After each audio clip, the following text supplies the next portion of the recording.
Michael Snyder is our resident film critic. Today he talks about Batman v Superman, My Big Fat Greek Wedding 2, and there are two new biopics that I'm very curious about. One about musician Chet Baker and one about Hank Williams. So my listeners are probably, they want to get right to Chet Baker and Hank Williams. Let's first have our vegetables. That's the way this show is. You know that? My listeners consider Batman v Superman as the vegetables, the stuff they have to sit through to get to the dessert, the more sophisticated movies about Chet Baker and Hank Williams. That's how. I don't want you choking on any cauliflower here, David. I know. That's how sophisticated our listeners are.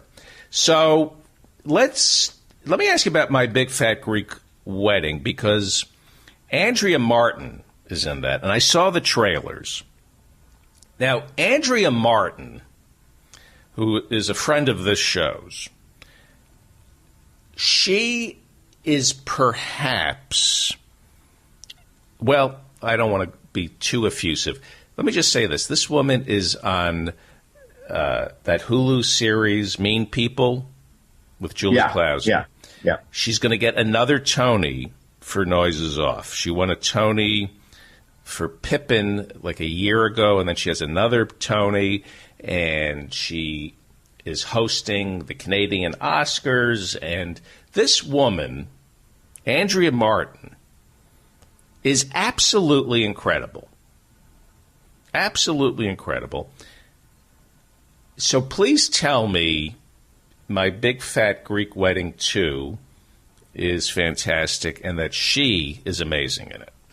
It's excruciating. It's cringeworthy. It's a revisit with the same people who starred in My Big Fat Greek Wedding, including Andrea Martin. And thank God for Andrea Martin, because I sat there for an hour and a half really in some sort of emotional pain at how unfunny and corny and tedious this retread of the first film from Nia Vardalos, who plays Tula, the beleaguered daughter of a proud Greek mother and father. And she finds herself marrying an Anglo, played by John Corbett. And now they're still together so many years later. And thankfully, Andrea Martin is brought back along with the rest of the cast because she is truly and utterly the only funny, enjoyable thing about My Big Fat Greek Wedding 2. Wherein the mom and dad of Nia Vardalos' character have to remarry. Let's move on, because Nia is just, these are great people. Well, I'm sure she's wonderful, but this is a tedious movie. All right. Well, that's your opinion. I haven't seen it, but I know it's fantastic. All right. Batman v Superman. Wow. An endless pummeling of the eardrums and the eyes in a computer-animated overkill as DC Comics and Warner Brothers attempt to do what Marvel Comics did with the Avengers and the Marvel Comics superheroes, create a shared universe in the movies, and they do so by bringing Ben Affleck in as Batman, an older Batman, and put him in conflict with the young Henry Cavill version of Superman that we saw in the rather disappointing Man of Steel. This is equally disappointing. Metropolis and Gotham get trashed as the two heroes face off. And essentially, this movie, directed by Zack Snyder, the same guy who did Man of Steel and 300 and Sucker Punch and Watchmen, which was another famous comic book adaptation, this just sort of left me cold. And, I mean, I was constantly engaged, but how could you not be? You're getting all this sensory overload. You still have the return of supporting players like Amy Adams as the red-haired Lois Lane. Yeah, that to me is anathema. Lois Lane's a brunette. I'm sorry. I read the comics when I was a kid. And, you have the Lois Lane is a ginger? In this version of Superman, yes, it's Amy Adams. They couldn't put a black wig on her. What the hell? And gingers are my kryptonite.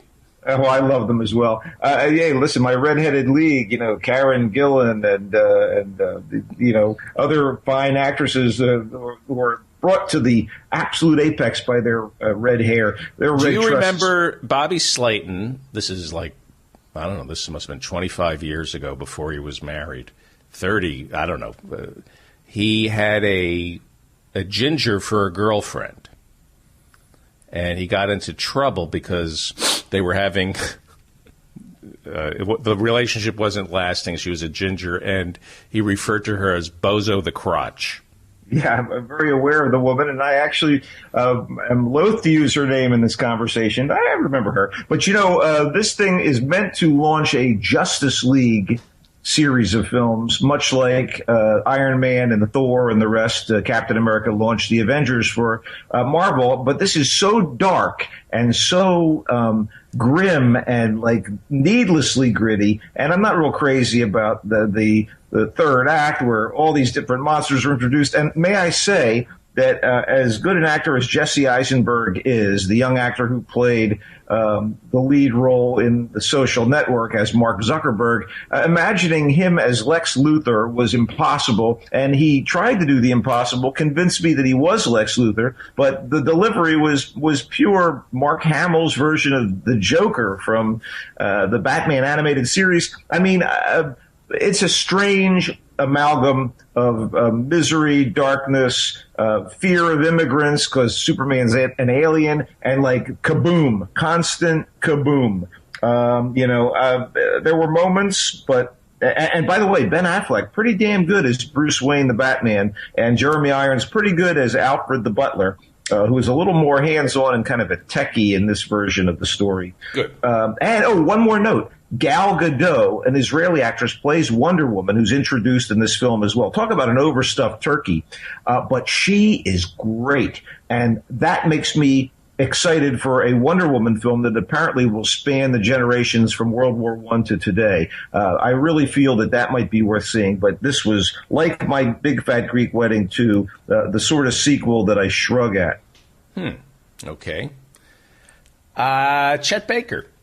Well, it's crazy. The movie industry can't get enough of these on-screen biographies about notable musicians, especially ones who have checkered careers and addiction problems and romantic problems and how can I put this delicately, like dramatic last acts. And so there's 3 that are coming out very shortly, 2 this weekend and 1 in a week or 2. And the Chet Baker one is actually my favorite of them. And although he's not a household name today, this is a trumpet player who's like very laconic and economical style, and he had a real intimate vocal delivery. They were very important to the rise of the West Coast school of cool jazz in the 50s. He had some acclaimed albums and such. He was even moving into Hollywood with a part in a 1955 film when his career and his life started to go off the rails because of drug addiction. And this movie, Born to be Blue, is a very oddly constructed and theatrical and almost surreal account of his life. Done by a Canadian screenwriter and director named Robert Boudreau. And it takes maybe a few liberties with the facts and combines some people, but it generally works. And Baker is so well portrayed and portrayed with passion by Ethan Hawke. This guy was a white man who struggled for recognition and respect from the African-American peers he had in the jazz world. And I mean, they were led by a very critical and haughty guy named Miles Davis, who is a fellow trumpeter to Baker. And it's all on the screen here. And Baker is kind of in the movie, and I guess in real life, a victim of his self-destructive behavior. I mean, he earned jail time for his drug habit. He encounters violence that sort of screws with his ability to play the trumpet. And, in this movie, the love of a good woman, played by Carmen Ejogo, who's a pretty terrific actress and who's a wonderful counter to Ethan Hawke, even that love can't save Baker from himself. In real life and shown in this movie, he had a late in career comeback, and there was actually a documentary called Let's Get Lost that I can also recommend. I kind of think it's a little better than Born to Be Blue, but this is a pretty cool film. And you get this wonderful music, this moody, hurt-infused music that Baker made is part and parcel of this film as well. Okay. But it's a bummer, but it's a beautiful bummer. And Don Cheadle is going to be playing Miles Davis, right? Yes, in a movie called Miles Ahead that isn't going to come out for another week or two, so we'll let that sit. But yeah, it's double the miles. Yeah, tell us about the Hank Williams movie. Well, I Saw the Light is a bigger disappointment to me than it should have been, considering all the elements of it, which are great. Hank Williams was a true country music icon. This is the guy that sang Jambalaya and lots of famous songs, and he had across-the-board kind of hits, even on pop radio back in the day, that being the late 40s, early 50s. I mean, his rise was truly in the early 50s. And I Saw the Light is kind of a flat look at his life as he rose and how he confronted his final years. I think that the biopic template suffered a little bit from fatigue here. He finds success on the journey from being a band leader on a rural Alabama radio station to this, star, singer-songwriter on the stage of the Grand Ole Opry in Nashville. But while he's doing this, he has to confront marital strife and wrestle with alcoholism and pill dependency. Why does this have merit? He is so convincingly played. His presence and voice are ideal by UK actor Tom Hiddleston. And watch how we get back to what we talked about earlier. Best known as the villainous Norse god Loki in Marvel's superhero blockbuster Thor and the Avengers. This is so unexpected from Hiddleston, but he's a fantastic actor, and he sings Hank's familiar material with skill and with heart, and obviously he's no slouch when it comes to showing the pain and desperation he had to feel when he dealt with the needs of his wife. His wife, Audrey's played pretty well by Elizabeth Olsen, and she insisted on singing with her husband, the wife, Audrey, as he rose, even though she had some vocal shortcomings. And it's kind of a thankless role for Olsen, and you could feel for her character, but these ongoing and unrealistic aspirations start to wear you down and maybe contribute to the lack of impact in the climax. And the shortcomings aside, Hiddleston's performance as Williams is reason enough to see I Saw the Light. And I also want to prepare people for Hiddleston in an upcoming miniseries that's going to be available on AMC from the BBC called The Night Manager, based on John le Carré's novel. It is one of the best things I've seen on television in a couple of years. It is tremendous. And Hiddleston, and of all people, Hugh Laurie as his adversary, are great in The Night Manager, and it's a much better property than anything we've discussed today. Let's put it that way. Very good. Michael Snyder is our resident film critic, and I want to mention that we are fooling around with virtual reality over at YouTube, on my YouTube channel, and on Facebook. So check it out. I have a quick video called How to Roast. We do it at Chelsea Market. I'm teaching 2 young comics how to roast. It's kind of funny.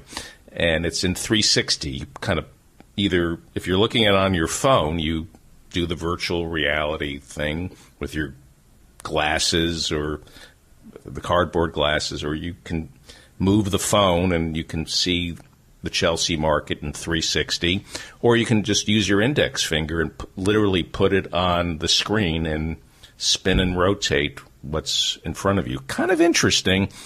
I'm curious to see what you think of it, Michael Snyder, and what my listeners think of it. It's an opportunity to literally call your own shots, to look at a video. Feldman on the cutting edge. I love that. Speaking of which, if you like, you can follow me on Twitter at Culture Blaster, or check out the Michael Snyder's Culture Blast page on Facebook. But I'm here with you whenever we get a chance, buddy, and I'm glad. Good. Thank you, sir. You're welcome.